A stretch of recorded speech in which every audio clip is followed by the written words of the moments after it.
Greetings, everyone, and welcome to another edition of the BlastCast. I am Jarvis, and once again with me is Sebastian, a common sense lightning dragon. On this very special, we stayed up way too late playing Grand Theft Auto 5 because my brother had the day off 2 episode.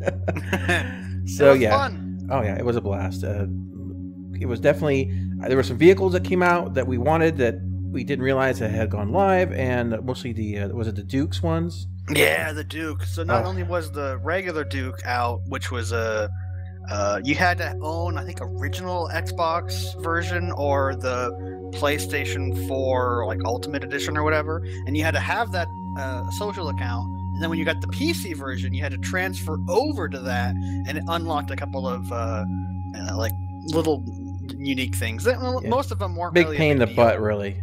Yeah, I mean, mostly like the car was the only thing that was like, oh man, I really wish I had that car. And now we do. Yeah, now we do. And also the armored car version, which I think was like single player only. Yeah, I mean, it was fun. We had an absolute blast today.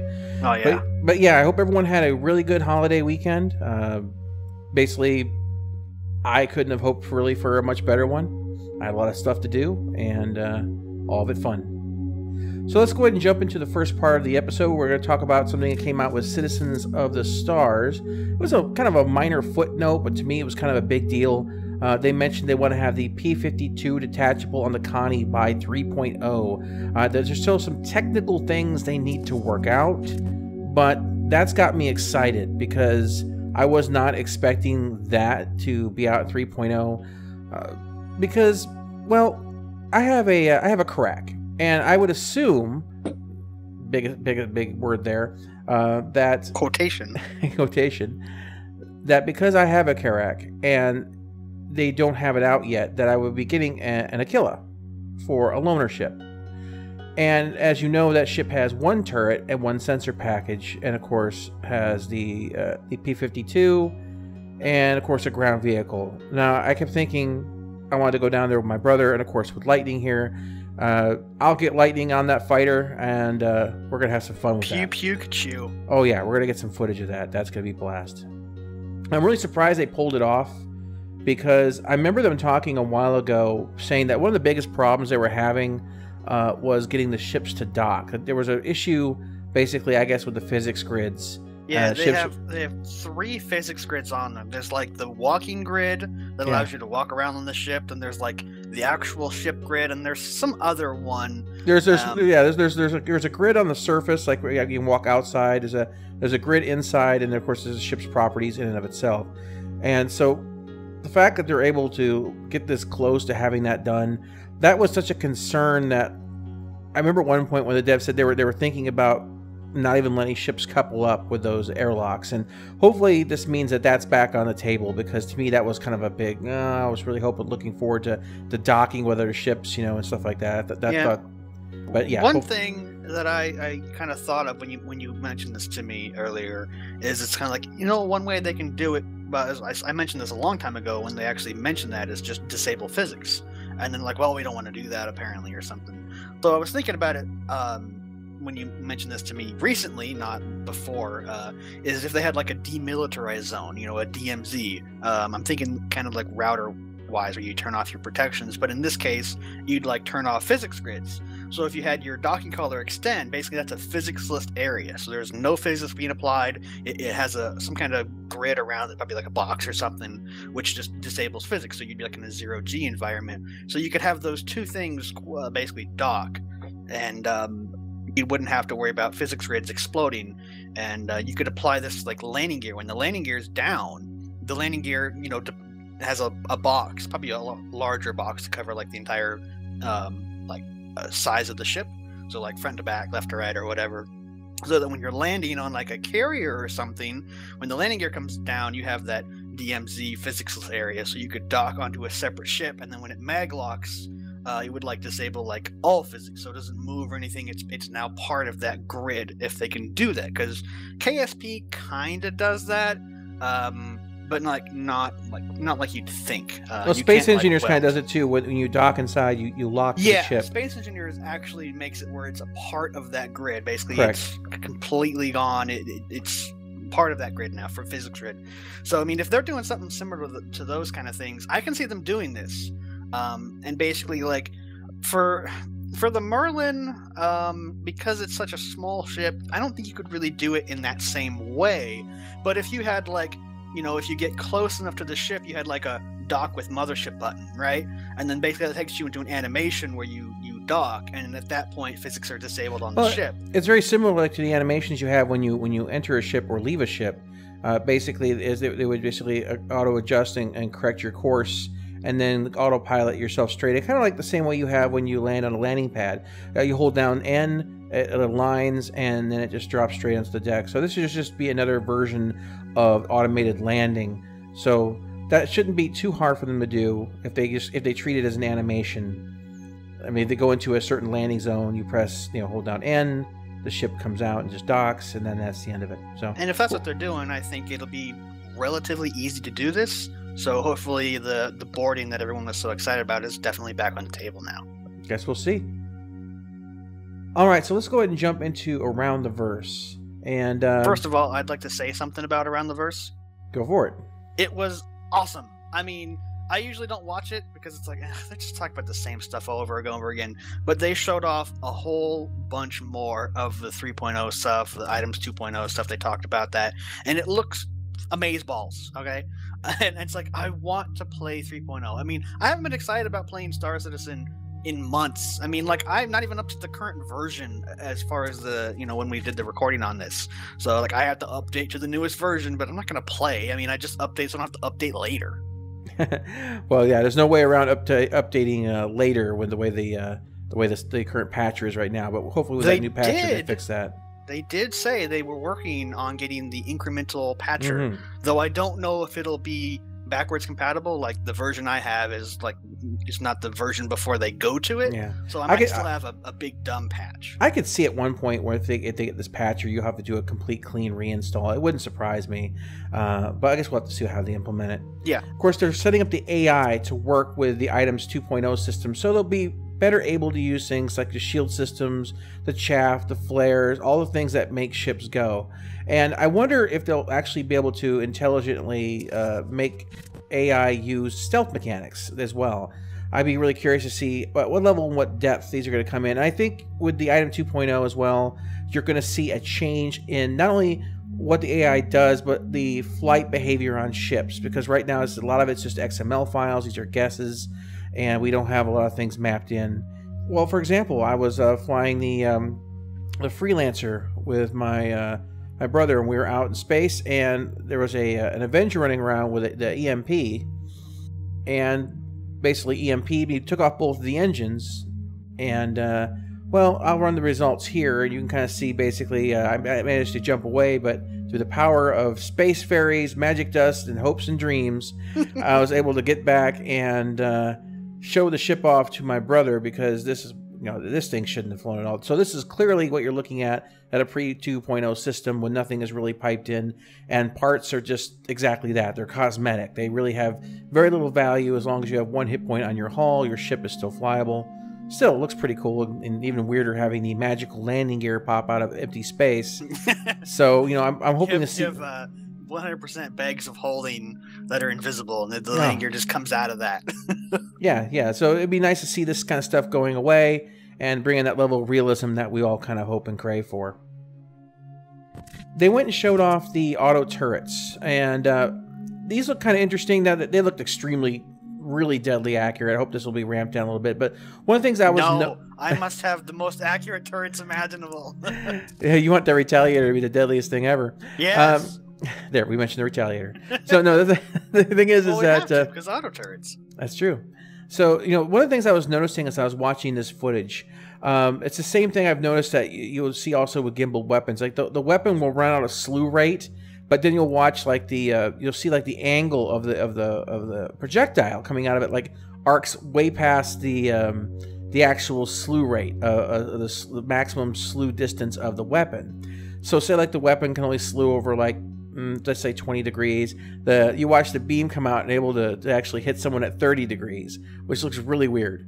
So hopefully they can get those two things tied up between the physical limitations of the weapon and the of course, where the projectile is going, because it looks really weird having the projectile coming out and angling out at another sharp angle. And you've been seeing this for a while now. They went and showed this prototype on dynamic advertising in game, which is going to display all sorts of information to the player in the forms of broadcasts and warnings and things. And they showed that off by ending it with just a magnificent, though really, really short, Vanduul Attack coming in to attack Port Olisar. And wow, I mean, absolutely amazing stuff. I think I rewound that segment like a dozen times and like slow motioned it to like watch every little frame. I was tempted to try and pause it to see if it was a kingship model that they It was. I think it was a kingship. I mean, I could be wrong. It kind of looked like one, but I mean, it was like a split second. I'm like, hang on, I know that silhouette. What ship is that? I'll slow down the footage here, but you know, the thing is that I like the way you see everyone at the windows, like they turn and they run, and then like within split seconds, those missiles are just pounding the station, which gives me pounding it. Just pounding it, which gives me hope that you know, things like stations will be able to take catastrophic damage, and that'll add into universe and also the missions. You know, oh, we have to repair Port Olisar. It had half of its landing pads, you know, messed up. We need to have supplies shipped in to rebuild them or whatever. So we'll see. But that was really surprising, and I love little snippets like that. And it also kind of gives me like, that's like a little hint from CIG, like, we're getting close, guys. You're going to start seeing some Squadron 42 stuff pretty soon. They did hint about it a lot during this Around the Verse. Yeah, it did have that feeling. All right, now this one is been some debates on it in the forums. We're talking about lighting on planets. CIG wants to go ahead and add some levels of lights, at least ambient levels. It's at even so you're not blind. Yeah, so you're not completely blind, even on the dark side of a moon. And I don't really have any problems with this. A lot of people did, but the way I look at it is that, first of all, you're probably going to have glasses, visors, and or helmet, especially if you're in a non-atmospheric environment. That's going to be able to have some sort of night vision or some sort of enhancement. I don't see light vision enhancement thing. I mean, we've got that going on now. I don't see that as being a technological limitation that they wouldn't be able to. Somehow they lost that technology in they have almost hundreds of years later. That you can put on, and they're just regular sunglasses, and the way they're tinted it illuminates certain types of colors, which makes it easier to see at night. I mean, they're gimmicky commercials and stuff, but they exist. Yeah.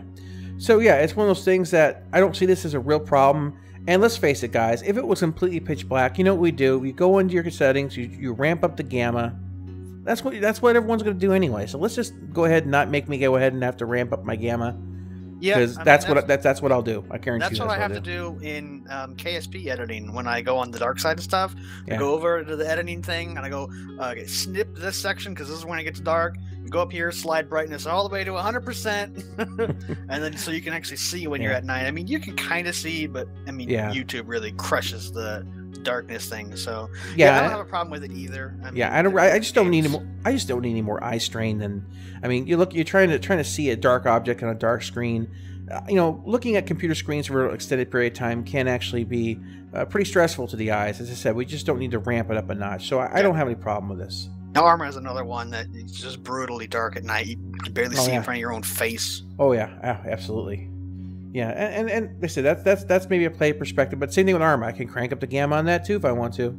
Yeah, then you have in Armor, it's basically cheating at that point because now you can see people that may not see you. I don't know. The AI kind of cheats there when it can shoot you across 6 hills with a pistol. Yeah, I mean, the AI is a completely different story. But I mean, against players, you know, if they don't have their gamma cranked up, you technically have an unfair advantage. True.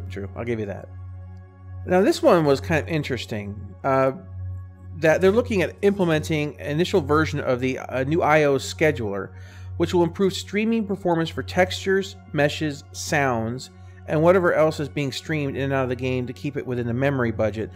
This is going to help the multi-threads, multi-core kind of systems more effectively and efficiently utilize their cores and their threads to spread it out. Right now, there's been a lot of people have shown in the past that the game heavily relies on just a couple of the cores, a couple of the threads, and everything else just kind of sits there stagnant. And not only that, but this technology looks like it's going to really push the to dig into if you have a SSD, it's going to really take advantage of that technology and make your game run even smoother than what it is right now. Not that it's very smooth, but that's the netcode. So, but generally speaking, the idea of splitting this up. Now, this might be a big advantage to AMD users. We have AMD processors. They're really. My brother has an AMD, and so I'm hoping that this particular change to the way things are set up will make a large difference for his gaming. Because a lot of times he gets freezes and things like that, and we're Lightning and I won't. At least both of us have i7. I mean, I used to have an AMD core before this, and I never really had a lot of problems, but I can tell a significant difference in performance between then and now. And I have the exact same video card. So, well, gee, what's changed? Memory and CPU. Yeah. Yeah, so hopefully this will make AMD users very, very happy campers, because I want to see as many people as possible out there in the verse having fun. Yeah, because frankly, AMD cores are so much cheaper. Oh, and their new video cards are amazing. I have not seen anything about those yet. Oh yeah, look them up. Your jaw will hit the floor, and especially when you see the price. Oh no! No, super cheap and super high performance. That's good. Oh man, I mean, everyone's like, oh, the new 1080 whatever bullcrap NVIDIA cards are so amazing.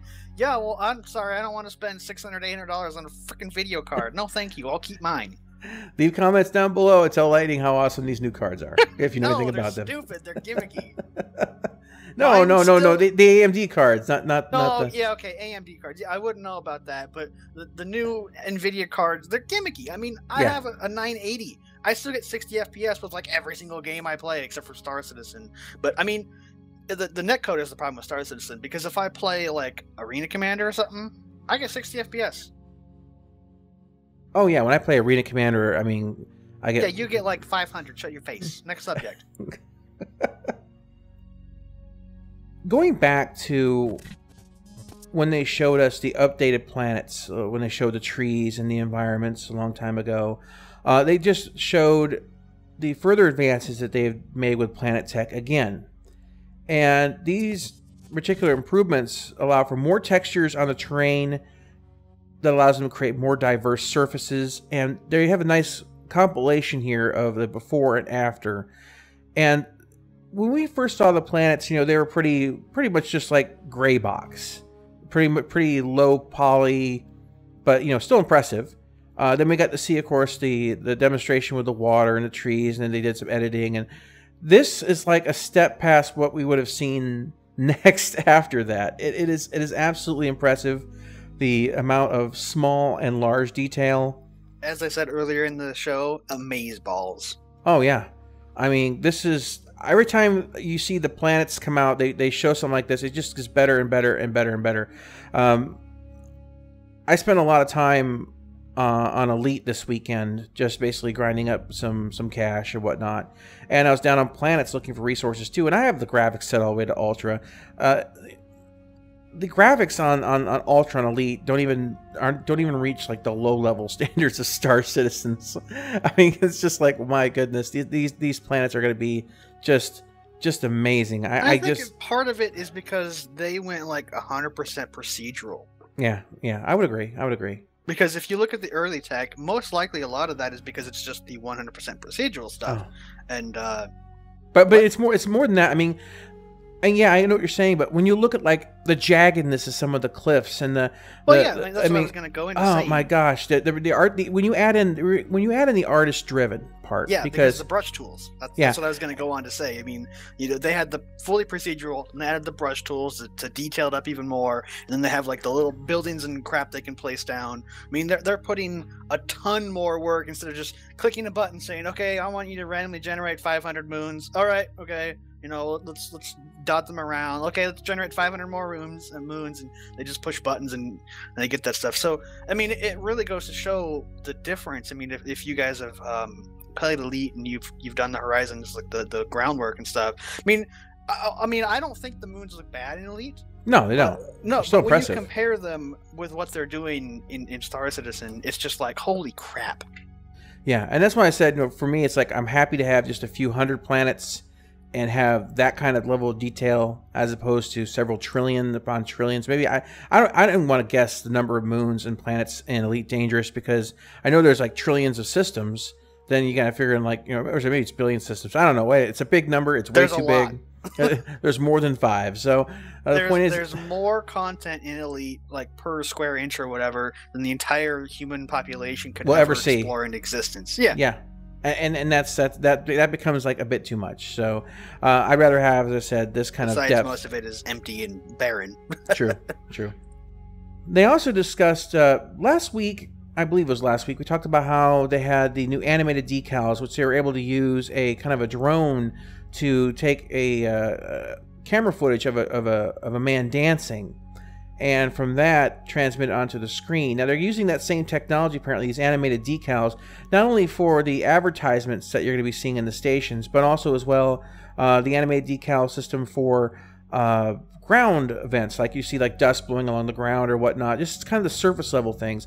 See, a lot of times in games what they have to do is they have to create another layer, another plane, and on that plane will be those kind of effects and particles. And you'll see this a lot. Like if you like walk up a hill, you'll see like the dust that's blowing, kind of, you'll see the plane where the dust actually is blowing straight at you. It's a flat line. Yeah, it's a flat line. Contours. Right, and with this particular system, it'll actually go ahead and just mesh directly with the contours of the planet, so you can avoid that particular immersion breaker. So when you're looking up the hill and you see that the dust coming down the hill, it doesn't have that point where, you know, you're looking under the dust. And that's a really big deal, because that saves them also having to draw additional planes. And I imagine that's going to be one of the big factors of saving memory, because every time you draw one of those planes, you add something like that. That's just another thing the computer has to figure out and calculate. Not to mention how big the planets are, or moons or whatever. I'm absolutely just floored by the ingenuity that these developers have, and the passion's there. You can tell the passion's there. And except for lifeless co-hosts who just sit there and read teleprompters. That's true. Who was it that had the co-host? I forget his name. He's one of the guys that's... What? On Around the Verse. Not you. I'm the co-host. You're the host. On Around the Verse, they had... I forget his name. He's the Crytek expert guy. Oh, okay. Yeah, they had him on there, and it's like, oh man, this guy's usually amazing whenever he's talking about stuff. Yeah, when he's talking about things he's passionate about, like building the tech and stuff. Yeah. When he's sitting there as a host, it's just like he's just reading these lines, and it's like, disappointing. Yeah. Freestyle. Oh, that's how we do our episodes. That's how they need to do theirs. Just basically speak your mind and mess it up a whole lot. Yeah, exactly. That's the best way of doing things. So they went and showed off all these new weapon skins that you're going to be able to find out in the verse. And man, there were a metric ton of them. I like the fact that it's like different textures, different styles. I don't know. I want one covered in blood and the skulls of my enemies. That's what actually one of the points I was about to get into, kind of, not the blood and the skulls enemy, but I was hoping that, I'm seeing all these skins and such, I'm hoping to some degree that we'll be able to design our own. That's kind of what it sounded like they were going towards. Yeah. But it's like, here's a bunch of stuff that we just kind of generated at random. So you might have things like, this first thing was in mind is Ark, Survival Evolved or whatever, where there's different zones that are that can be different colors. So if you have like, this is Zone 1, Zone 2, and Zone 3, you can kind of like mix and match the colors you have on there and customize it to your own liking. Well, I wonder if some of these skins and things are like reputation based. Like, hey, you're with our organization now. No. Well, I'm saying, look, some people like that kind of thing. I mean, some people really do. They're really big into it. Like, hey, I got, super friendly with, XYZ organization. King rank of the Empire. It's like, how'd you get that? Oh, I don't know. I just did missions. That's true. It is true. That's why I brought it up, because it's like I'm king rank. It's like, wait, what? Is that the highest one? There's got to be more than that, because the reputation takes forever to grind an elite, and it's like, nope, I got it. So when you were doing those 3 months of nothing but elite, you must have been doing Empire. I was. I guess I got king and I didn't really pay much attention to it. So doesn't unlock anything. It's just there you go. You're king rank now. Woohoo! I'm a king. Give me my crown. So yeah, reputation stuff. I mean, I don't mind that kind of thing. So a lot of people like to have little achievements in the game, and there's nothing wrong with that. As long as are awesome. gating content is not. Well, if you can design your own skins, I mean, hopefully you can. And that's the only concern I have is that when I see like pre-made skins like this to a degree, it makes me think: how much freedom are we going to have in these designs? I understand they may want to have some limitations because otherwise, let's face it, some people are just going to draw dicks on their ship. It's just going to have. There's going to be anime porn on ships. There's going to be everything on there. It's going to be My Little Pony ships. My Little Pony ships. Hell yes. Whatever. There's going to be. I am for that one. I mean, come on. I'm not going to have a pink Retaliator. With a flesh-colored paint job, a freelancer is 90% of the way there anyway. So you don't have to get too creative with that one. Holy man. Sorry. I didn't think about that.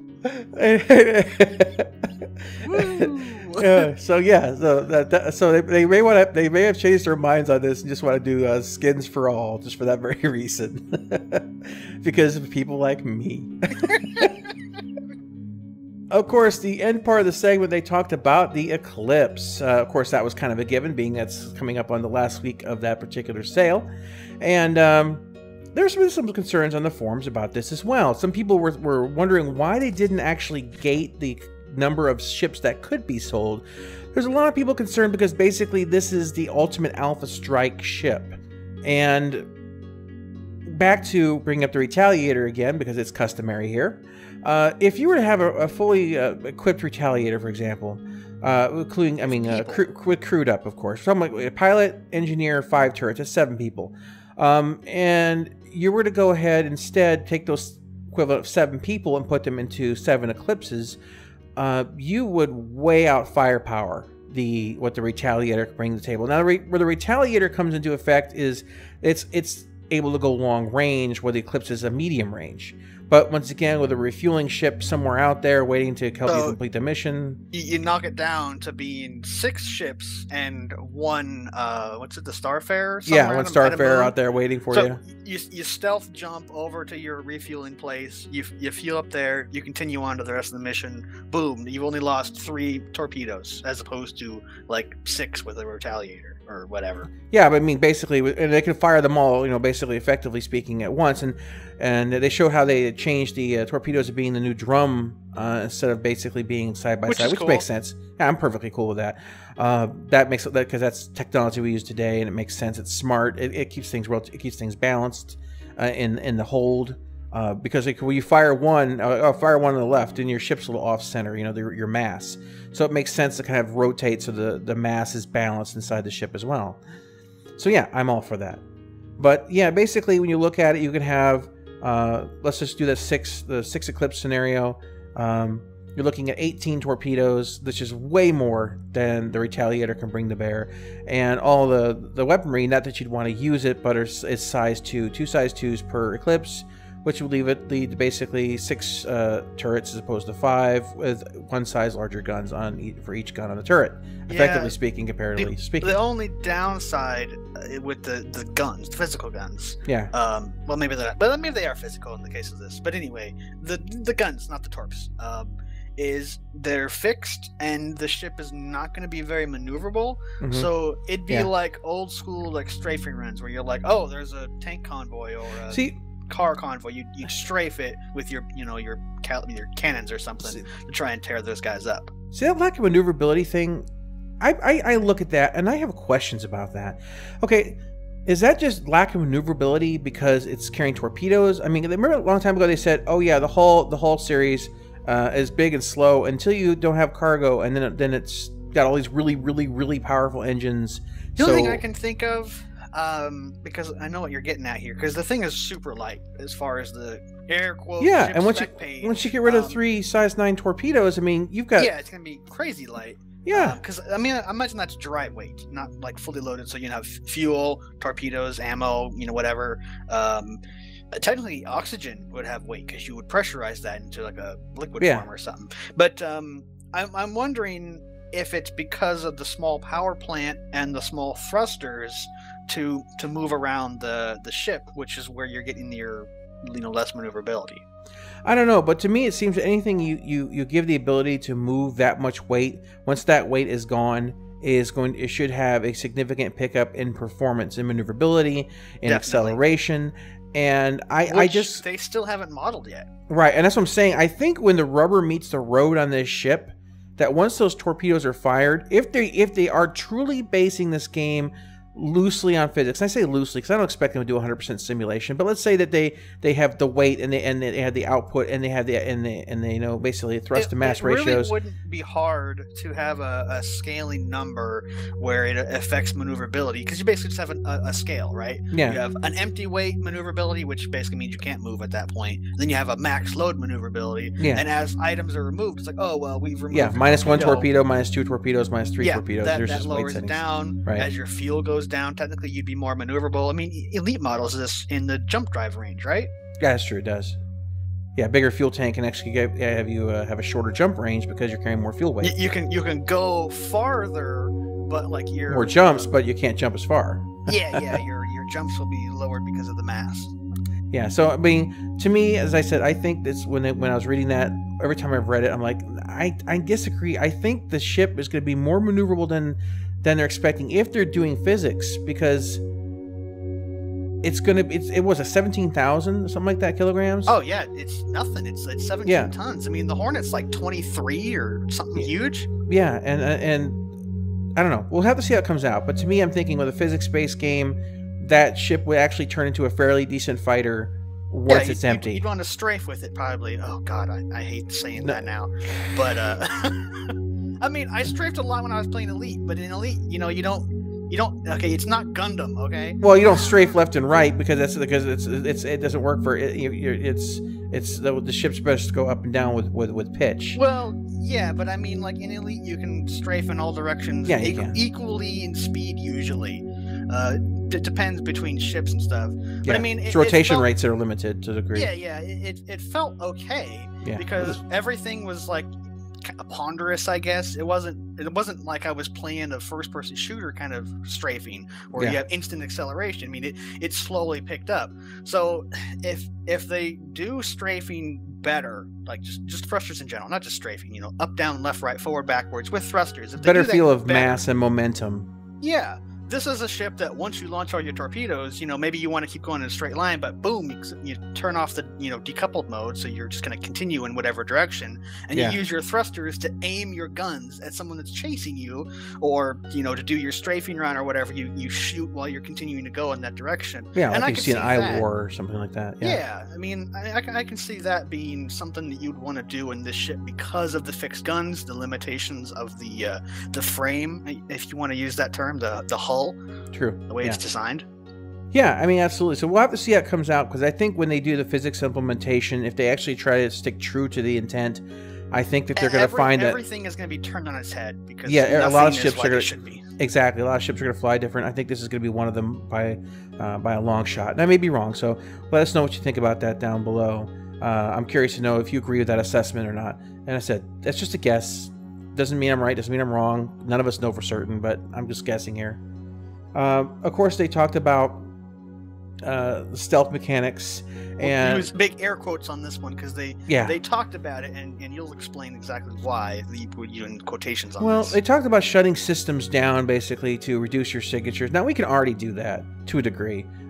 Basically, a lot of times when I'm flying, going out to do a mission, I will, like when you jump in Quantum Drive, say like you're doing one of the probe missions, and you're like, okay, go out here and get this data pad or whatever, and I'll go off. I'll split off to go up and around, and then I'll aim towards it, and then I'll move my go full speed, or not like boost, but like normal drift. I will decouple, and I'll shut the shields, engines, and weapons down. Okay, you can do that. Obviously, it's on the keyboard, and so your signature gets small, and it's harder to be seen by players, harder to be seen by enemies, with the exception of the fact that for some reason my system's still randomly turned back on when I'm not doing anything. Working as intended. I haven't figured that one out. I mean, I was sitting there, my engines are off. It's like, okay, engines on. It's like, no, engines off.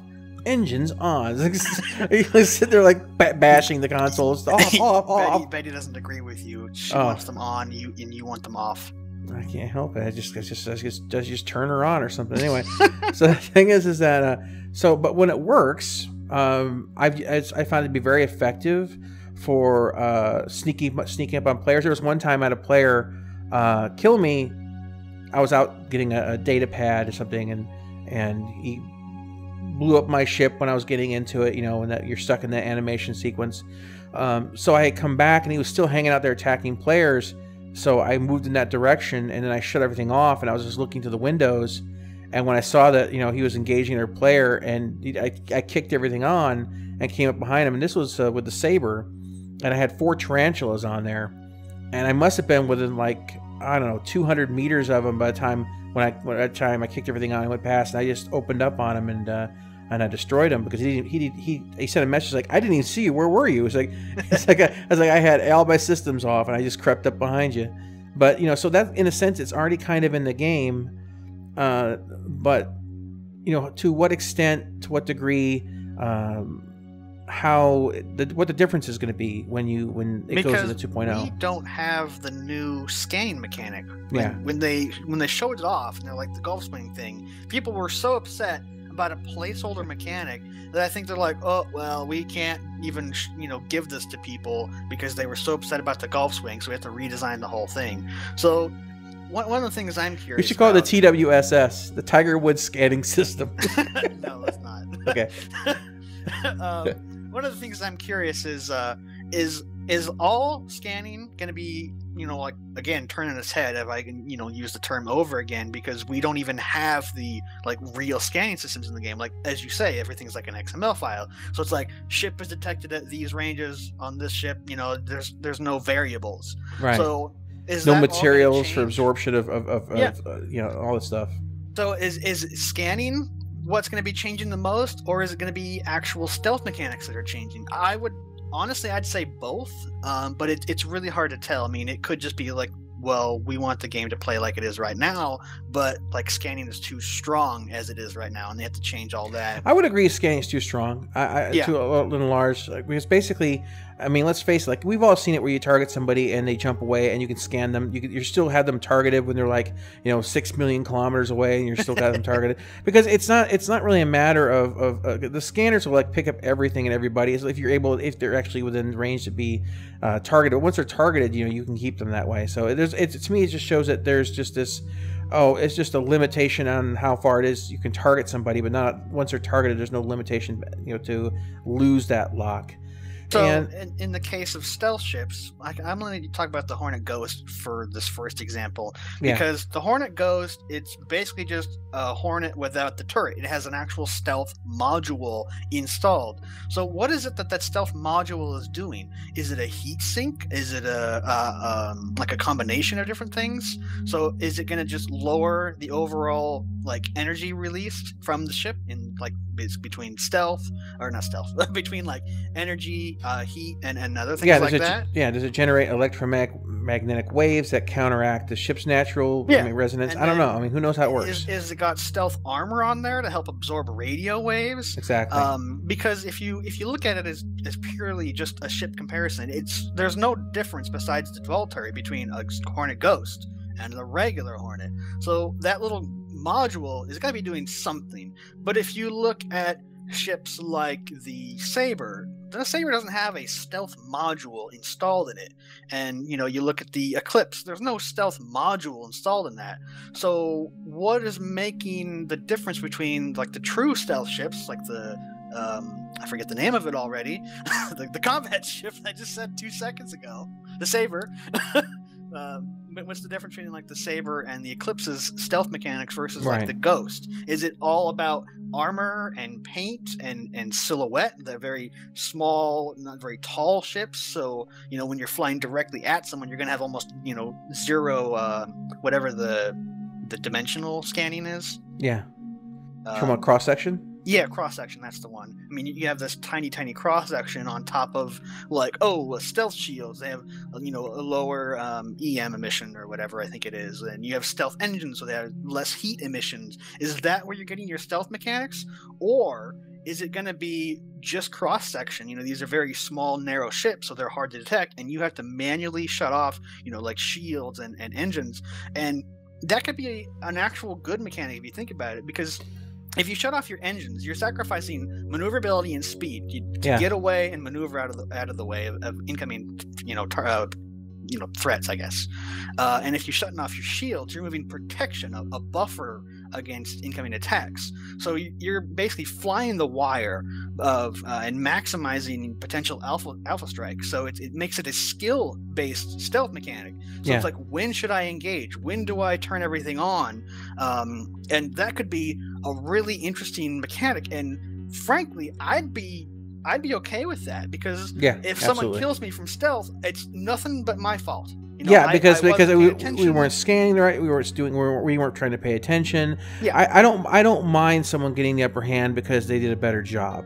I don't like cheese. Nobody here likes cheese, except on maybe their burrito. But the point is that I had cheese in my hamburger today. There you go. He likes cheese, just as long as it's on food.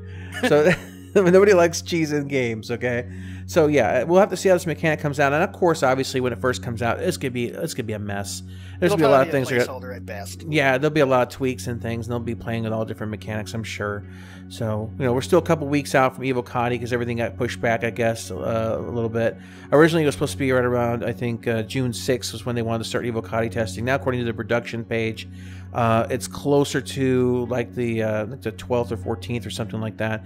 So it's been pushed back a little bit, but that's fine. I mean, delays happen. I don't care. I'd rather have everything work well, as opposed to a broken mess where everything's just broken and like, oh well, thanks for testing, guys, but it can be difficult. No one wants to have a bill where that you can't play it. It's just one of those things that, So I don't mind delays. I don't think anyone does if the end product comes out really solid. Better. So.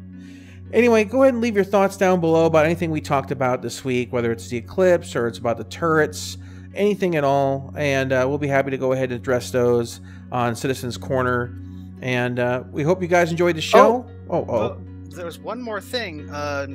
Should we add in the rescheduling of episodes? Possibility. We're looking at because of the work schedule and some other things, flipping around the BlastCast and the Citizens Corner. So basically trying to get the BlastCast out on a Friday and the Citizens Corner out on a Tuesday. The reason is that, the part of the reasons that doing the Citizens Corner when we do it, or when I release it on this day, is because it takes more editing to put these together. And on the ones where, on those nights that I put this together, I'm not working, so I have that kind of time. I can spend the 4 to 8 hours it takes to put together one of these episodes, where if I have a job that night, clearly it becomes an impossibility. So I'm going to try to work out some way that maybe we can get it out, like on a Saturday or something, but I'm going to take a look at it. We're going to figure this out, because I'd like to get the information out to you guys for discussion sooner as opposed to later, and then basically address your concerns before the next Around the Verse comes out. So that's kind of my thinking on that, but I'm going to have to take some look at timetables and see what can and can't be done, because it's just a matter of work schedule. I've got to fit the time in. It takes a lot of time and effort to put together YouTube videos. It really does. Shocking the amount of time. I would never have believed it unless I started doing it myself, honestly. A lot of people say, it's just YouTube. My Kerbal videos, right? I could spend 4 hours getting footage for the video. Yeah, exactly. Not to mention editing. Yeah, I mean, you spend hours getting footage. I mean, you do editing, you put it together. Then you gotta basically make sure your layers are okay, everything blends, and you gotta go ahead and process it and then upload it, and it does take a long time. So anyway, guys, I don't mind doing it. I love doing it. It's fun. I mean, it's a learning experience. I'm hoping my videos are getting better and better. I'm always trying to make little improvements here and there. So, and that's something else to leave suggestions on as well. Leave suggestions for those. Short version. We may be trying to move up to BlastCast and the Citizens Corner, and it depends on how easy it is to do. Exactly. So, anyway, guys, that's everything and a little extra. So we will catch you next time on whatever show we do next. Bye-bye, everybody. Bye.